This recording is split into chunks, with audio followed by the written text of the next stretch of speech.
super cagoule.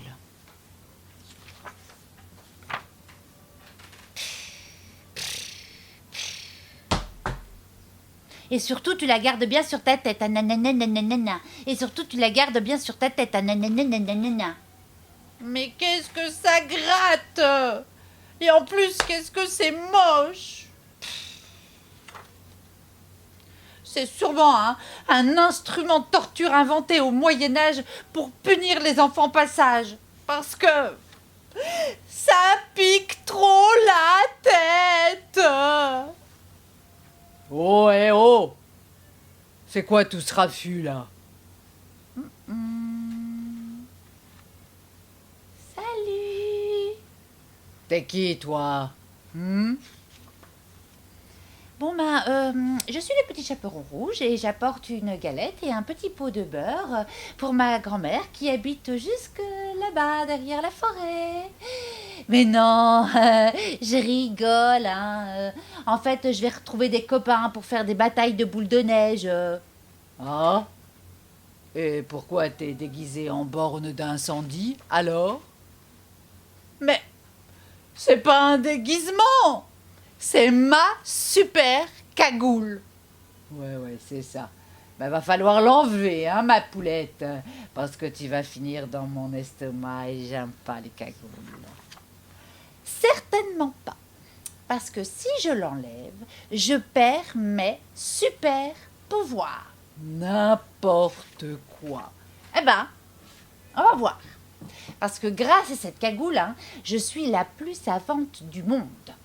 Tiens, par exemple, sais-tu combien font 2 plus 2? Je sais pas, moi. 3? Mais non, ça fait 4. Allez, une autre. Tu sais quelle est la couleur du cheval blanc d'Henri IV? Je sais pas, moi. Marron? Mais non, blanc. Bon, allez, une dernière.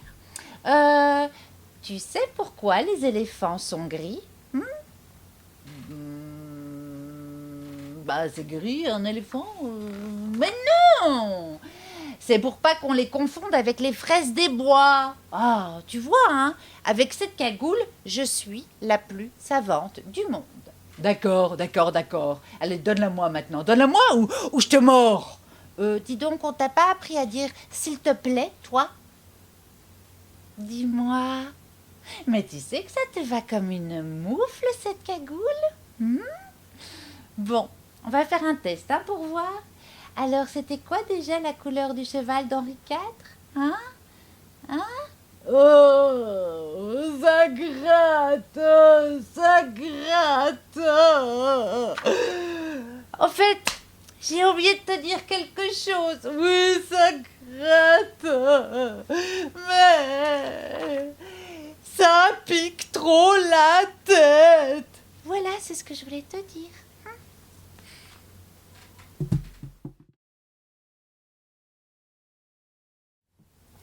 La tarte aux fées. Papa! Papa, j'ai faim. Mais voilà, ça vient. Monsieur est servi. Attention, c'est chaud.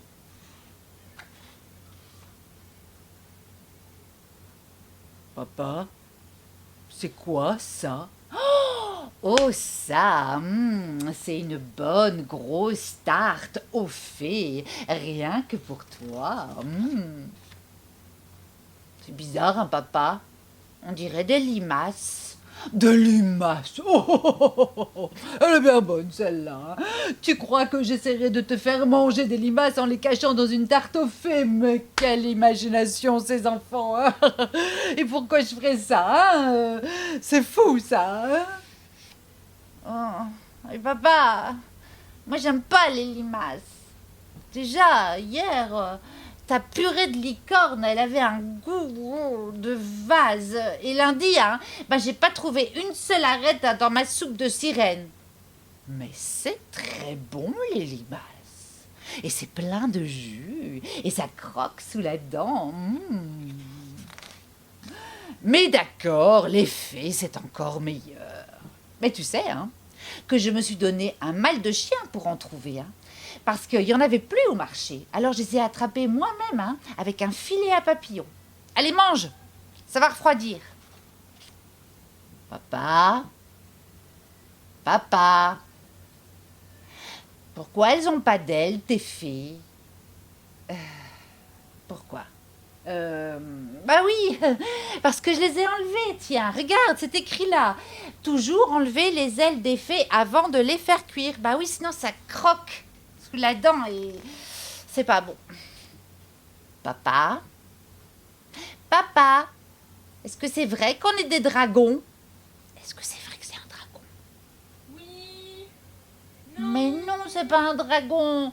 Mais bien sûr que si, on est des dragons. Attends, qu'est-ce que tu vas chercher là? Mon père était un dragon, le père de mon père était un dragon, alors je ne vois vraiment pas ce qu'on pourrait être. Des crapauds peut-être. Mais non, hein, je rigole. Hein. Papa, papa, si t'es un dragon, tu dois savoir voler. Bah bien sûr que je sais voler. Mange ta tarte. Dis papa, si je finis ma tarte, tu vas me montrer? Oui, oui, c'est ça, si tu veux. Allez, mange. C'est vrai? C'est promis? Oui, oui, promis. Allez, mange. Papa, j'ai fini. Papa, t'as promis. Bon, je suppose que je n'ai plus le choix. Oh là là, c'est haut. Bon, tu regardes bien, mon fils, hein, parce que je ne le ferai pas deux fois. Hein. Allez, vas-y, papa. Tu regardes bien, hein? Oui, vas-y. Attention. 3, 2, 1. C'est parti! Papa! Papa! Alors, t'as vu, mon fils? C'est facile, hein? Oh, papa, tu voles! Bon, tiens, je vais me gêner. Allez, bouge pas d'ici, je vais faire un tour et puis je reviens. Mais dis quand même à ta mère que je risque de rentrer tard. Hein. Papa, attends! J'ai encore faim! Il reste de la tarte? Dans le frigo! Oh, maman, c'est lourd! Allez, encore un petit effort, ma chérie. Pense à la bonne tarte que je vais te préparer avec ce gros dragon bien dodu.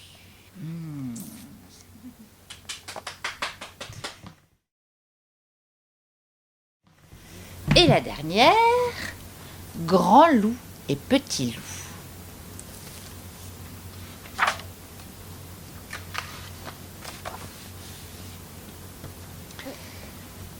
Depuis toujours, Grand Loup vivait là, tout seul, sous son arbre, en haut de la colline.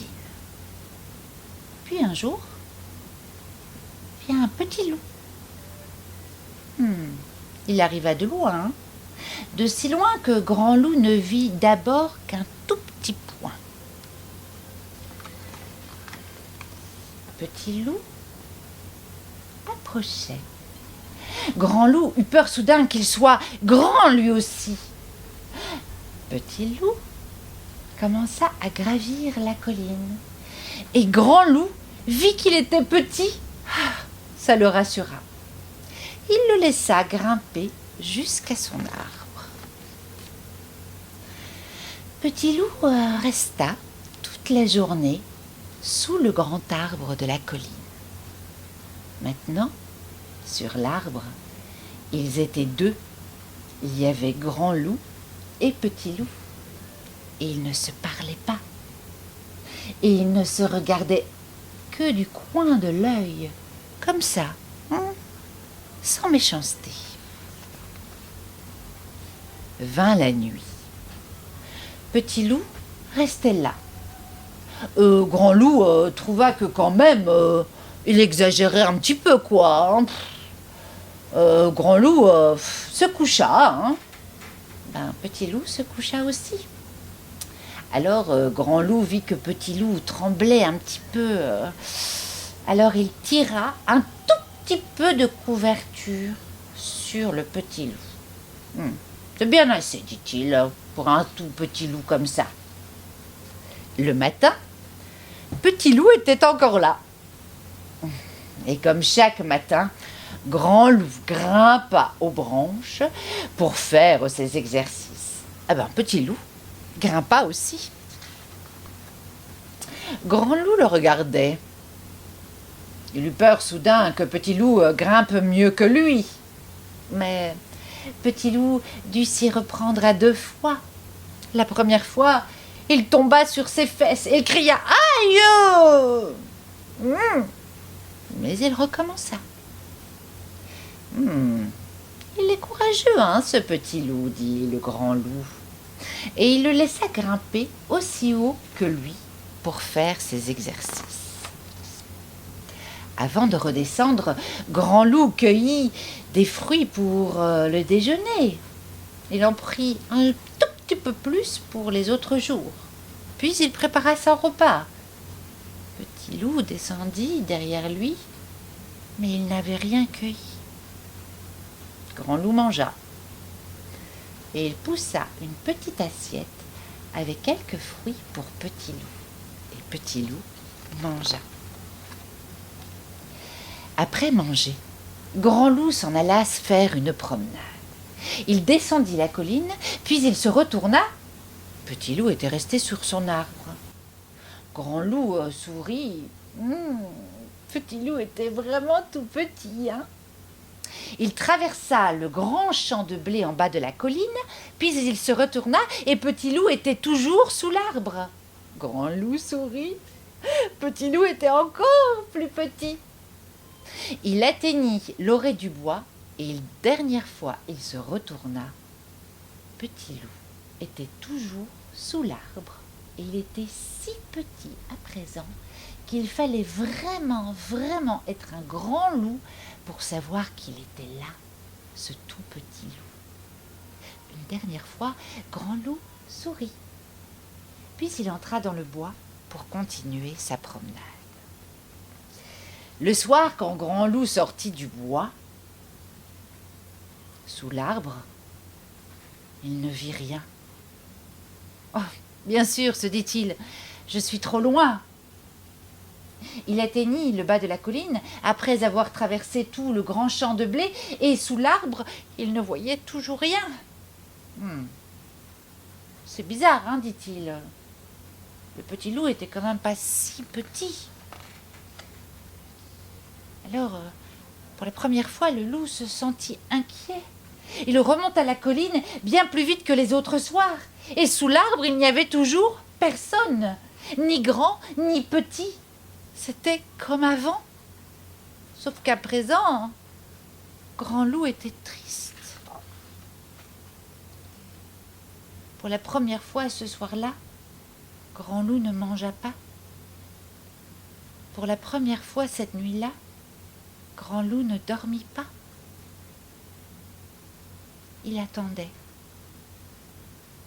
Il attendait.